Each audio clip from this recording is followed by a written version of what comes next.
Today on Clear Your Clutter Inside and Out, we're talking about revenge. Do you become incensed at injustice and need payback? Have your thoughts been filled with how to get even? Are you concerned that you may act out or stay stuck when you've been wrong? Learn how to desire revenge less as we continue our month focused on social and relationship clutter. Do you control your clutter or does your clutter control you? On Clear Your Clutter Inside and Out, we'll teach you awareness as well as action steps to create change in your life. Come on, let's get started. Today's episode was inspired by, gosh, has it been over 10 years? There was a TV show called Revenge, and I watched it the first couple seasons and lost interest, but it was just kind of like that good, bad TV that was really kind of fun to watch. And so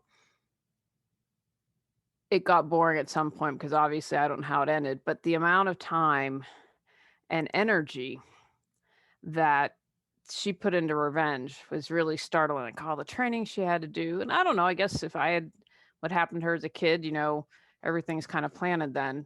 But it was kind of this juicy TV show, and then I lost interest. So I don't know how it ended. It was also inspired because I get a bee in my bonnet when I see injustice, and I still struggle with it.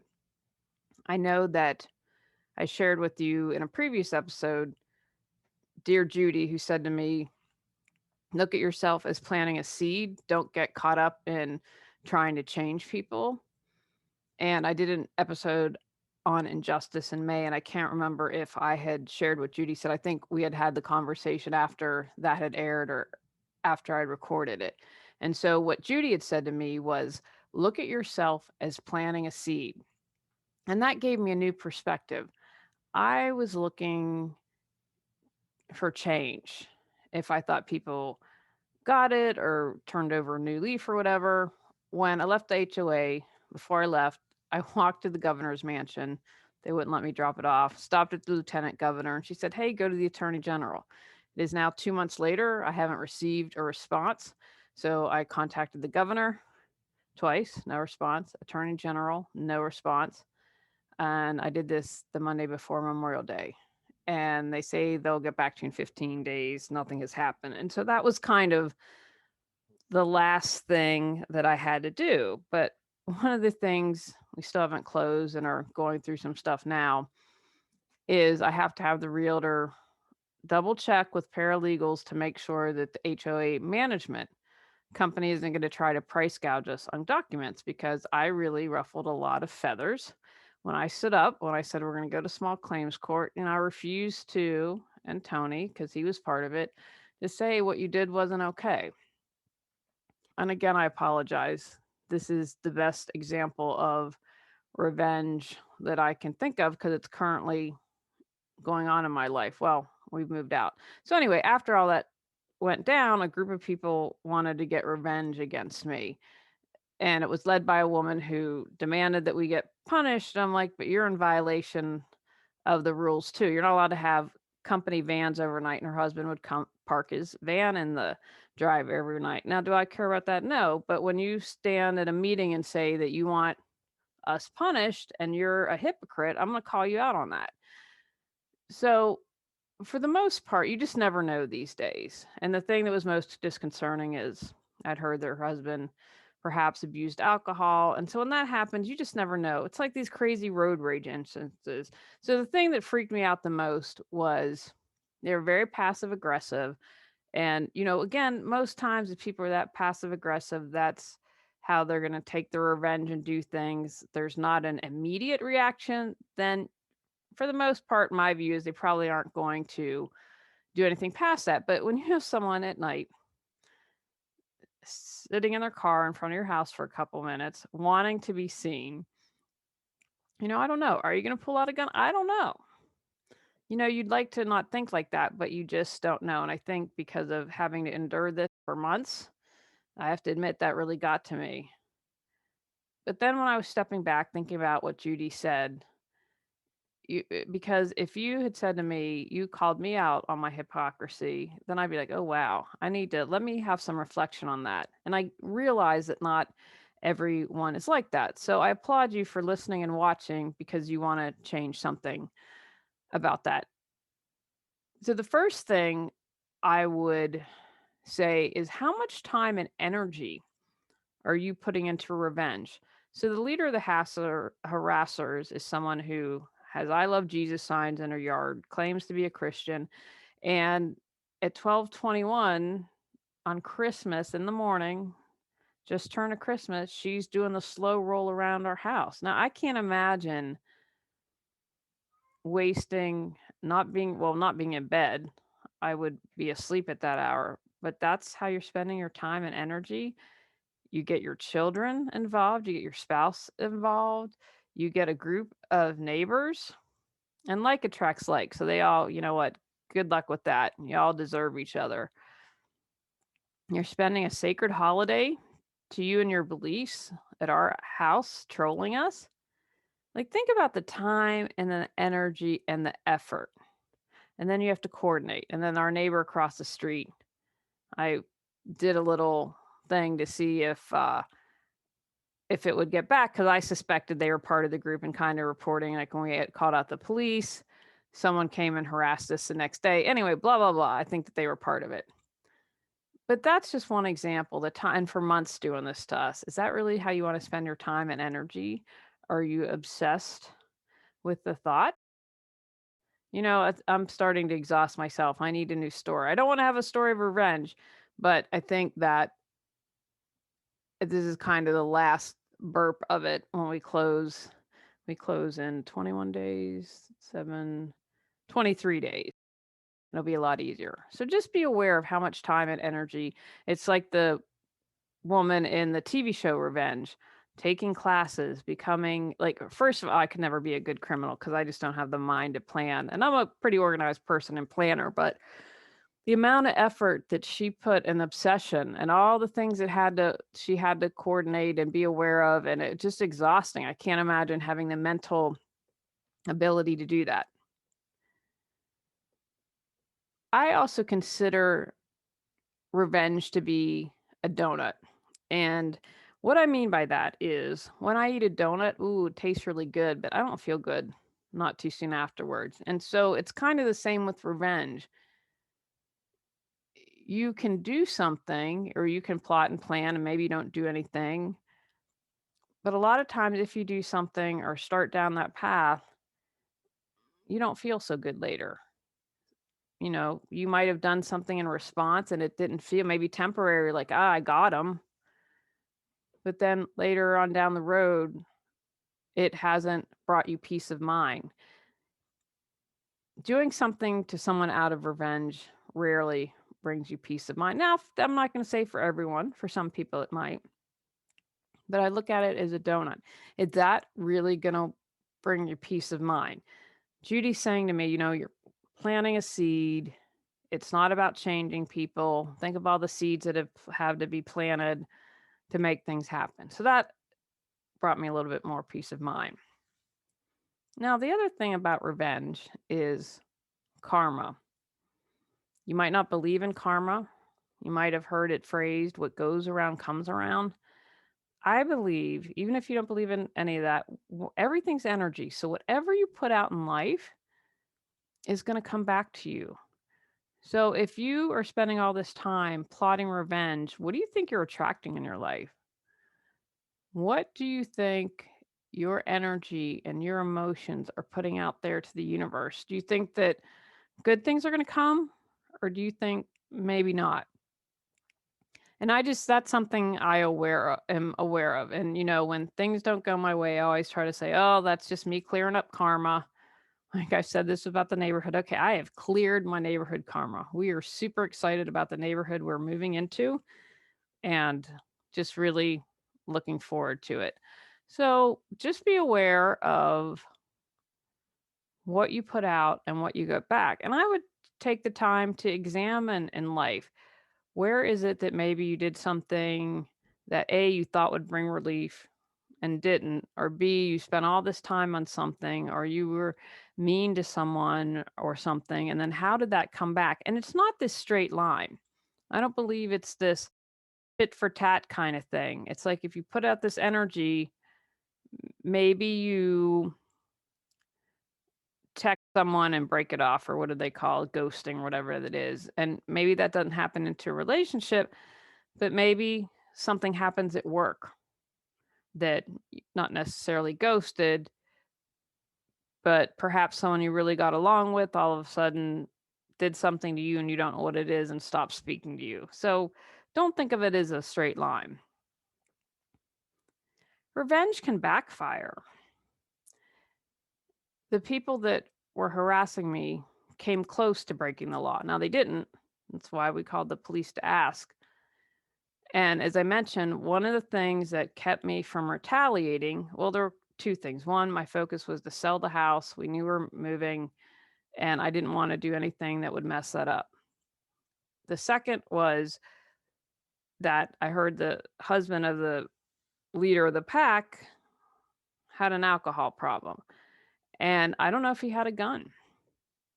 I don't want to mess with that. I don't want to get involved with that. I don't want that anywhere near me. Too often we read that stupid stuff. Like I can think of two major incidents. The one in California where the little boy was killed, the 6-year-old was killed in road rage when, and I don't even think she flipped him off. I think she didn't realize she had cut him off and they got bent out of shape and he shot in the car and killed a 6-year-old.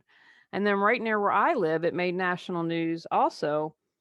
This couple with 6 kids were going on a, weekend away. And maybe it was this one, maybe in California, she did flip him off. They cut someone off and they weren't aware of it. They just didn't I've done, so we have blind spots, that happened. Put a gun and shot her. I think she was the passenger, shot past the driver and killed her. Okay, well, now both those people are going to be in prison for the rest of their life over a perceived slight.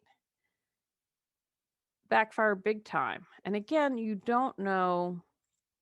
You think, oh, well, it's just sitting in front of your house. It's not a big deal. Well, if you catch me in a bad mood and I go crazy, who knows what's going to happen. So a lot of times revenge can backfire. And that's why you have to be very careful, especially if you take action. Now, look, have I had unpleasant thoughts about people? Absolutely. Absolutely. But I don't act on it. And my goal is to have those thoughts less and to never act on them. And I wouldn't be human, I don't think, if I didn't have the thoughts. And again, I get to the place like I'm groovy like the Dalai Lama, then maybe it won't happen. Feel stuck but have no clue what you need to do to move forward? Would you like to feel energized and excited every day? Are you ready to create the life you desire? Julie Coraccio supports you in finding the answers within and then taking action to make changes happen. Visit reawakenyourbrilliance.com to learn how Julie can support you with life coaching. In addition to it backfiring, you can get stuck in a loop and it might be hard to get out. And I always like to think of the groove of the record, for those of us who are old enough to remember records when it just gets stuck and stuck and stuck and couldn't move forward. It might be hard to stop the cycle once you get in it. I think that, again, the neighborhood is a perfect example how if I had retaliated, I can just see it going tit for tat and never ending cycle. And who wants to be involved with that? I mean, I didn't retaliate and they did this for months. How crazy is that? Again, thinking about the time and the energy and that you're doing this to someone that's not responding. The worst was I was out walking and there's a 4-way stop and I was approaching the stop and she blasted through the stop sign. And they always post about safety and all this stuff because she's just I don't know if she's mentally ill. She's definitely delusional. And it was very apparent, came at me, tried to intimidate me with her car. Again, that's pretty serious stuff. Was she going to hit me? I don't know. Luckily, someone else saw it, but you're really then again, I'm not responding, and you're escalating. And so she is definitely in that loop of revenge. She can't get out of that. So that is something you want to be aware of. Is that where you want your focus and your time and energy? Are you able to pull back once the game keeps getting upped? You might not be able to. And finally, revenge hurts you. It might not seem like it. It's kind of like when you don't forgive. You hold on to it. The other person doesn't. They've let it go. They might not even know if they've offended you and you haven't forgiven them. And what you do to another, you do to yourself.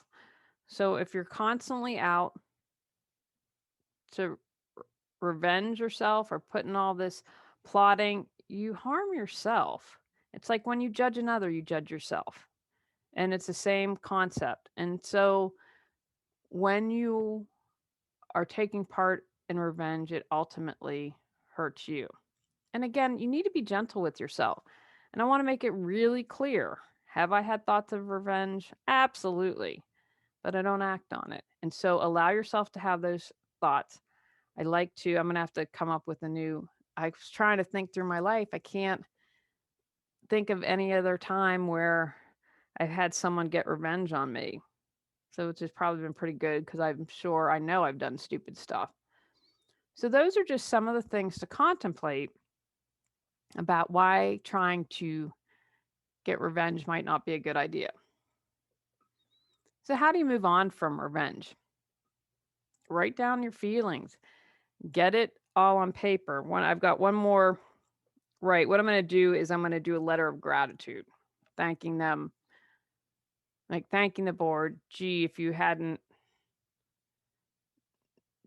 taken money from us, if your inaction action hadn't cost us money, we wouldn't have gotten all the abundance we have. And I truly believe that. So I want to do a letter of gratitude. But prior to that, I did not do a letter of gratitude, and I wrote down somewhat feelings and was working on getting it neutral. And then I thought, I'm just not going to post it on Nextdoor because that had been my thought. And again, Judy's like, nah, don't do that. Just do not do that. She said, I see them retaliating if you do. And it's hard because I haven't responded at all. And I struggle with that. But you know what? We're out of the state now. I just need to let it go. See, this is why I do the podcast. You're getting the real me. You're getting the real deal. I have real struggles just like you. So writing it down helps me. So get out all your feelings or telling someone. The process of telling someone is really helpful. And the key is to not get stuck. And I feel like because I recount it here on the podcast, and I don't talk to Tony about it anymore. So it's feeling a little stuck, feeling that little victim, had that aha moment with the previous episode. So I want to get out of that. So I don't think I have to bring it up anymore. That's my goal because it's kind of reopening the wound. So you have to be aware, have I barfed it out? But you know what? I'm a very emotional person, and sometimes I obviously need to barf it out more than once. So write it out, express it out. How can you do that? I mentioned a moment ago, I want to write that letter from a place of gratitude. All the things, you know what? Thank you for showing me I have compassion. Thank you for showing me that I don't have the need to retaliate. Thank you for showing me that I'm not a middle-aged woman wasting all my time and energy. Thank you for showing me that personal growth is really important, and I'm glad I'm on the path. There is a way to turn it around into gratitude. What is it that you've learned? What is it have you gained? It's kind of that golden nugget thing. If you look for something, you'll find it. I am a huge fan of the burning bowl ceremony. So if you have written it down, even your gratitude, put it in a burning bowl and just release it. I have a little, not copper, I don't know what it is, it's packed, but I have that little bowl like that you see in kind of I don't know, it's a Tibetan bowl, I think. And so consider doing that. If you don't like that, consider a bonfire. There's something cleansing about fire. Just put it in there and release it and let it go. So that's something, again, that extra step. I feel like, okay, I've burned it. It's like when I do one of my energy exercises that I'm releasing it back to the universe to be turned into reusable energy. Find an outlet for your anger and frustration. I have every right to be angry and upset and frustrated. So I'm not saying that I don't. And I don't want you to think, and there are some really difficult things that can happen in life. And of course, you'd understand why you'd want revenge. But I always take myself to years ago watching on Oprah, and I'm not a fan of Oprah anymore, but having those people on who, yeah, the drunk driver killed my kid and were able to find forgiveness. I'm absolutely blown away by people like that can do that. I'm not at that level. I'm working on it. But it's important that you feel those feelings. And I would wager a bet that those people that were able to forgive were angry, were frustrated, and screamed and yelled and kicked and hollered because that was part of the process. So I'm going to encourage you, find an outlet. How can you release all that anger and frustration? Because that's really important. That's part of that process of feeling your feelings to release them. Dig deeper. What's this bringing up for you? What I realized about the HOA is that it represented injustice for me in an area that I'll never get. I'll never get justice because the person is dead. So it's just never going to happen.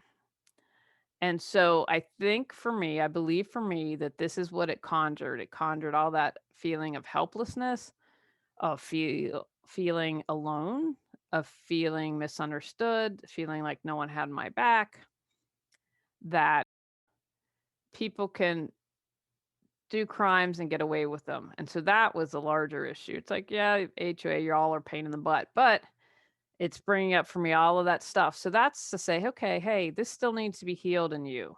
So again, can I turn it back to being grateful and how can I heal? Because that's what it is. Revenge is a guidepost that we need to heal.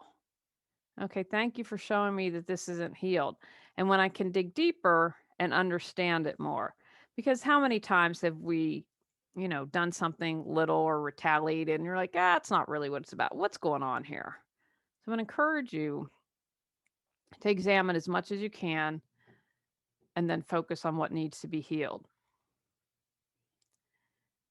The other thing you can do is put your energy and effort to being the best version of you. It drives people crazy.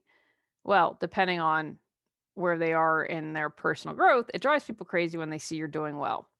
So go on about your life, keep moving. That's what motivates me. Publishing my book, speaking, doing all that. You know what? I'm doing this. I'm moving forward. I'm not the gossip of the neighborhood. That's not my crowning and shining achievement of my life. And so the more I focus on myself, it's going to drive the people who are at a certain mindset crazy. And I'm all right with that. They make choices and maybe someday they'll grow, maybe they won't. Not my issue. But I have to focus on being the best version of me. And then finally, if possible, forgive. It's a process. I still have people I haven't forgiven, but I'm gentle with myself. The more work I do on myself, the more layers of clutter that I release, that I clear out, that allows me to heal, and that makes forgiving easier. So start small. Yeah, I forgive the person for cutting me off in traffic. Now, that might seem really minor, but again, it's like rewiring the brain. And when we get in the habit of, oh, me, I forgive you, or saying something, that becomes our immediate response instead of flipping someone off or getting really angry. And when you build upon those habits and you build upon those habits, that can make a difference. So be gentle with yourself. It's not always easy to forgive. It might not sound like it after listening to me, especially if you're a regular listener of the podcast, but I have moved towards forgiveness in with everything with the HOA. I'm not there yet, but I feel like almost complete, be able to tie some things up, and then I don't want to talk about this again, but I have, because I can tell I'm more at peace. I think when I write these episodes, again, it's another chance for me to realize that I'm healing, because I can just feel Take actions from today's podcast. Contemplate how much time and energy you're spending on revenge. Recognize it's most likely a temporary high. Remember, what goes around comes around. Understand revenge can backfire on you. Consider how trying to seek justice could also cause you problems. Write down everything you want to say or do. Find an outlet for your anger. Be like an archaeologist and connect with the deeper emotions you're feeling. Live your best life. Forgive when you can. On our next episode, we're talking about being a savior. Go out, clear your clutter to create the life you choose, deserve, and desire. When you clear your clutter, you can share your gifts with the world. Sign up for our free newsletter at reawakenyourbrilliance.com. If you've enjoyed Clear Your Clutter Inside and Out, please rate, review, and share us.